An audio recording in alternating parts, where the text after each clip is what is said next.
What's up, guys? How's everybody doing today? I'm doing all right, so I hope you are too. Today I'm going to be looking at 7 British things we don't have in America. So I'm pretty interested to see, because I know there's plenty of things that are so different between us, and it's like just mind-blowing. So let's just hop right into the video. The original video will be linked in the description, so go ahead and check that out if you want. How embarrassing. Sorry, just a bit of a force of habit there. America, land of the free, home of the endless aisles in the grocery store. But despite sometimes feeling like they've got it all, there are many things that actually manage to elude most Americans. After moving to the UK 11 years ago, it took me some time to pick up on the lingo here. Sometimes it'd be something we already have a word for in American English that I'd have to learn, like, oh, when they say rocket, they don't mean a spaceship, they mean a plane. Arugula. But there exists a certain class of item that is so ubiquitous within the UK, and yet very much not a thing in the States. These are things that took me a really long time to wrap my head around as an American, because, well, listen, everyone knows it here, they learn this stuff since childhood, and here I am, a grown adult, and it leaves me asking, what's a toilet brush? Well, this might blow your mind as a Brit. What do you mean you don't have toilet brushes in the States? I've seen what you eat. First off, rude. Secondly, true. But in America, we always have a plunger next to the toilet in case there's a clog. It's weird, but that's it. Toilets in America are much... Is he trying to say we don't have toilet brushes here? Wait a minute, what? Deeper and have much more water than British toilets do. And not only that, but from my experience, American toilets are just so much stronger than British ones. If you've ever been to America, I'm fairly certain you can attest to that. I found it odd that during a road trip in California, No, that's only true for, like, businesses like Walmart or a restaurant or something. Their toilets freaking shoot out like a rocket, like, but normal toilets in a home are not that strong. And I have a toilet brush in my bathroom right now, so what is he talking about? And on in 2022 with some British friends, my friend Luke comes out of the bathroom saying, "Why do you Americans fill your toilet bowls up with so much water? It's so full it wet my willy."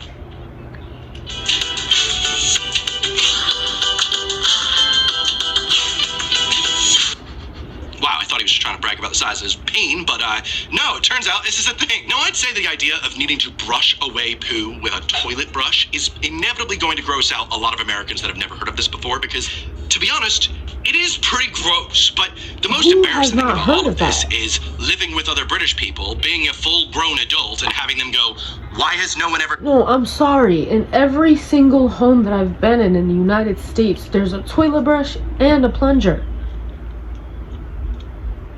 The water is not always going to get the poo off. So what is he talking about? Taught you how to use the toilet brush before, and you have to be like, I didn't even know that's what that thing was in the corner. I didn't know what that was for. I thought maybe you use it like when you clean the bathroom, maybe every 2-3 weeks when you do a big clean of the house. Fair, that's what you'd use it for, not after every individual poo. But it's just listen. Outside? I'm not used to having issues where a toilet leaves stains, because American toilets don't do that. So yeah, yes, it might be a little embarrassing, but, you know, you live, you learn. Now I've got a really nice little toilet brush that tucks itself away whenever you're finished using it. So it's hidden, it's small, I like it. I think it looks better than most toilet brushes. If you're interested in mine, I'll put it in the description. But that being said, I would easily trade out this terrible British toilet, every British toilet I've ever had, for an American one if I could. Or, oh my God, the luxury, the Japanese toilet. But one can dream, maybe if I ever own 100% of a house rather than just 25% of one, so. But as you probably know, I live in a flat, and the developer is definitely not going to let me swap out the toilet. So, toilet humor. Now, number 2, if you're someone with a uterus, it will cause you some pain, at least once a month. One thing I found odd living with so many different women in the UK is during that special time of the month, they always request one thing, a hot water bottle, or a hot water bottle. Imagine my confusion the first time someone asked me for that. Like, oh, Evan, do you mind picking me up a hot water bottle when you're out? Come again? Where do I get one of those? Greg's? Like, yeah, can I get a sausage roll, a yum-yum, and, where do you guys keep your hot water bottles? I didn't know. Jokes aside, it turns out a hot water bottle is a bottle of water heated up and placed in a soft fabric. They're usually sold as a whole item. It's not like you just put a water bottle in fabric. I guess you could. But some people like to place them on their stomachs during cramps, and others like to heat theirs up before putting it under the covers with them to keep them warm. Now, I personally would prefer just buying a higher top duvet for those winter months, but that's just me. I don't get menstrual cramps, so that is my privilege. Now you might be wondering, well, what the hell do Americans use to deal with cramps? You've seen the adverts, right? Drugs, lots of drugs. But no, I asked my American audience on Instagram what they use, and I got responses like A heating hot pad? rice. Hot rice? I get that's roughly the same thing. A heating pad? Do you guys not have heating pads? Hold on. A heating pad. It's got this wire, very, very long. And then it's got 3 little settings for heat. And it gets really nice and warm, and you just put it on and it feels good. So yeah, that's what I use. You know, kind of malleable, but I can't imagine just going into P.F. Chang's and being like, I've got some cramps, give me that hot rice. And then you get That different cramps. works. But no, it's basically the same thing. Instead of hot water bottle, it's like a bag of rice that's heated up, and it's malleable just like water. So I guess that makes sense. Now, I asked a few of my girlfriends across the pond, as well as those in the UK, and my British friends pretty much unanimously did say they use a hot water bottle.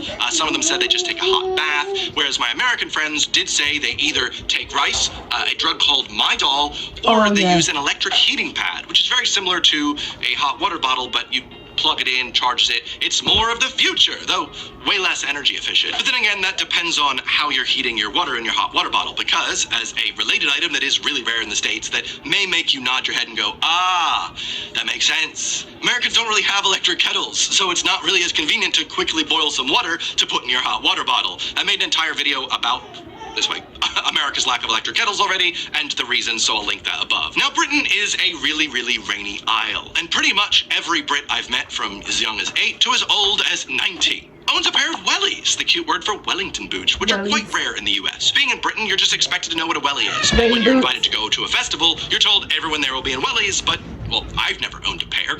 They're mostly used here for country walks, which is one of the biggest British pastimes. We do have rain boots in the States, but the style of long rubber tube that's so much in Britain isn't really as big a thing. They do exist, just not as big. Now, growing up in New Jersey, I think myself and many Americans owned a pair of Duck boots from LL Bean. They're also where I get like my flannels from. I this love one. Duck boots. They're kind of like the Americana outdoorsy brand version of John Lewis, if that makes sense. Duck boots are like peak rainwear men's fashion in America. Though, if you've never seen them before today, I'd love to hear what you think of them, because I feel like some people probably hate the way they look, but I love don't know. them. I think they look good for rain boots. They're rain boots, and they kind of give that nice outdoorsy They have vibe. cuter But I ones mean, for they're a little women. pricier than wellies, and wellies are a much cuter name. I'll give you that. Brits always Yeah, have I a like much that cuter name. name. And also, from what I've heard, putting on a pair of British rain boots is well easy. So there's your bad pun. But speaking of waterproof shoes, this video sponsor, just kidding. It's not. Just false alarm. I had you. I had you. All right, moving along. We're now Yeah, you halfway actually there. did So have me. if this isn't your first bit of mine, you have to click the subscribe button. Sorry, I don't make the rules. I'll be squashing any dissent. But speaking of squash, it does exist in the States. But you know, it's just a vegetable. We have some butternut squash, different types of squash, or a fruit. I hate guess. squash. I mean, if you want to be pedantic, squash is technically fruit. But squash in the UK and only refers to 3 nouns. One is the same vegetable we have in the States, and the other 2 are similar enough, but also comically different if you come from a different country like I do. At this point, I'd lived in the UK for over a year or so I was staying over at a friend's house, and it turns out they had squash. I had heard Brits really love squash, so I poured myself a glass, and good lord, did I wince? You know, Brits always love bullying Americans for how sugary their food and their drink is, but Jesus, that cup of squash was so much like liquid sugar.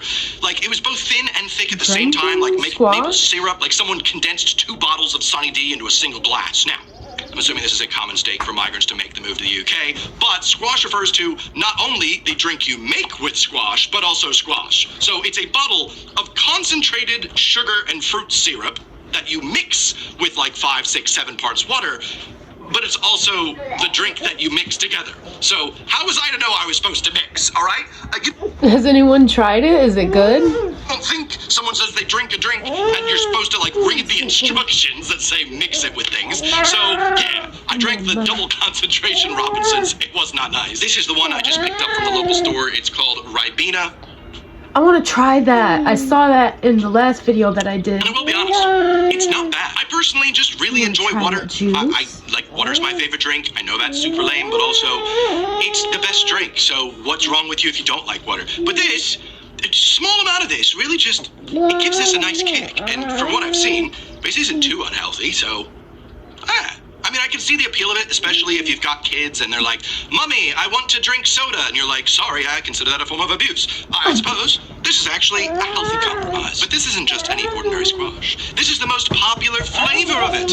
And in fact, one of the most popular fruity flavors in all of Britain that is practically non-existent in the States. And that, of course, is blackcurrant. Unless you've moved countries like I have, you'll never really understand the confusion that comes from seeing and hearing something all around you that seems so incredibly commonplace that you begin to question whether or not it also existed where you're from, and maybe you were just living under some sort of rock. But no, Brits just love blackcurrants, and they use the flavor in everything. Pies, jams, drinks, medicine, Skittles. Even the purple Skittle is actually blackcurrant flavor, which is such a shame. Because blackcurrant, it's just so mid. I'm sorry, but it's just not that good. Now, some of these on my list, you might say, hey, I know some Americans with wellies, or hey, I actually knew a few Americans that had hot water bottles. But blackcurrant is almost completely unknown to Americans, with less than 0.1% of Americans having even had a blackcurrant in their lives. I might actually make an entire extra video about this topic because I find it so interesting, and I think you will too, but spoiler alert, basically blackcurrants were banned in the States for many, many years, and so we found something better.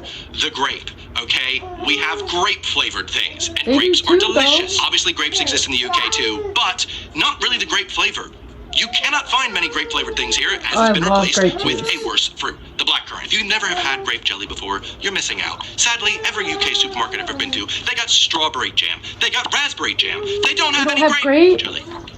I don't know why I said it like that, but I just miss grape jelly so much. It's just got a specific flavor that's so nice. Grape soda, grape jelly, the grape Skittle. Oh, grape Fanta. You guys don't want to miss out on, right? Think about it like this. If you like wine, that's made out of grapes, right? You'd probably like grape flavors too, and you'd switch to being on Team Grape. God, that was a bad pun. I just plugged them in where they don't fit. Now, speaking of switching and plugs, I'm really trying with these segues, guys. We all know that British electrical plugs are superior as a feat of engineering that prevents shocks. I couldn't tell you the amount of times that I was shocked as a child, physically shocked, by unplugging or plugging in my Nintendo and whatnot. I could. It's probably like at least 4 times, but I remember each of those times because I'm in formative years and I learned very early on to be very afraid of outlets. It was genuinely scary, and that's pretty much not a thing here due to how British plugs are designed. They're like butterscotch in that they're always grounded. When I told this story to my friend Luke, he looked at me like I had 3 heads and went, how is that supposed to be a shared experience? I've never been shocked. So kids here, they get to have safe outlets. Lucky you. But what you might not know is those incredibly commonplace switches next to every single British outlet to allow you to cut off power specifically to that single appliance are practically non-existent in the US. Yeah, I know. Another reason to fear American electronics. Now, you might think having switches on outlets is a little bit extra, but there are 3 big perks to this. 1, it's nice to have another way to turn off an appliance. Extra ways to control your home is surely going to be a good idea, right? 2, a lot of appliances these days, even when you have them powered off, still use a small amount of energy. For instance, all the smart lights I have in my house, they're always listening, you know, whether I tell them to turn off and whatnot. So cutting the power at the outlet, if that's what you're into, would save you a little bit of energy at least, especially during cozy lives. But the biggest reason they're mandatory in the UK is for how much safer they make plugging things in. In America, when you plug a plug-in to a powered-on outlet, as the pins get closer to where you're connecting to, you may have some electricity jumping out or arcing to connect to the pins, and other times you hear that terrifying crackle sound as things connect. I've definitely had more than one outlet in the States that ended up burned like this. But if the US kept their same plug style and everything else, but added only switches to the outlets, it would pretty much solve that problem. If the outlet is powered off when you plug in, there's no current to leap to your pins. Then you simply turn on the power, boop, with the switch, and everything's nice and snug. No arcing. Isn't that nice? Now, luckily for us in the UK, that is never really needed for that safety precaution because there's already 2 other safety precautions in place, such as having the ground pin mandatory in all British plugs and having it be a little longer so when you are plugging it in, it's always grounded. Also, insulation on the upper half of the plug. There's so many good perks to the British plug. This is one of those things where I'm just surprised that at least in the US, they don't just adopt one extra thing, like just for safety. Plus, in the event that something goes horribly wrong and maybe someone is getting shocked from their wire, well, all you have to do is flip the switch and they're fine. as opposed to having someone pull out the wire that's currently causing shocks. Not a good idea. Or I guess running to turn it off the mains, which, judging from the size of most American homes, by the time you come back, that person has been electrocuted. So it just makes sense to add switches to outlets. Now, as an added little fact, in England and Wales, roughly 7 people die per year due to electrocution in a domestic setting, whereas in the US, that number is dwarfed by children alone dying from shocks. Like I said, it is very much a standard American experience to be shocked as a child. Eventually you realize maybe don't stick a fork in there. Also, I do just want to point out that I'm not an electrician. That's why you get those safety first things that you put into the outlet. I can't even get them out. So I know if I can't get it out, my son's not getting it out. And yeah, I've never had to worry about that because we have the little safety outlets for that.